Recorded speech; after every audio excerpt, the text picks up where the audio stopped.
I came to be at Mount Pleasant because my family went to church here, and when I was born, they just dragged me along. And I can remember being a little girl, being dropped off for Sunday school, and then sitting opposite my grandfather during worship time.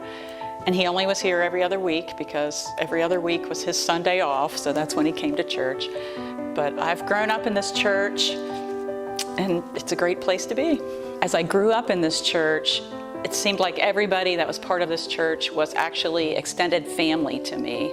And so I just always thought of this as my family. And as I've grown up, the family has passed on and others have moved away. And now there aren't many people here blood related to me, but it's still my church family.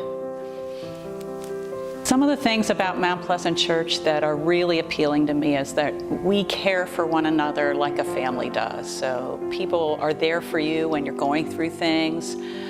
We're also really a mission-minded church, so we reach out to others. And I just think that's a huge thing, reaching out to the community, because God asks us to make disciples of all the world. We have a Bible study group that meets on the weeknights, and it's a place where we can really delve into the Bible. And one thing I love about it is that we choose a topic to work on or a certain book of the Bible, and everybody brings their different translations of the Bible, and we can really get into the meat of it, because instead of just reading it and trying to figure out what it means for yourself, we're kind of comparing translations, and sometimes we even talk about the Greek or the Hebrew. And it's also a place where you can be open and free to share with one another, and you know it's a safe place to share.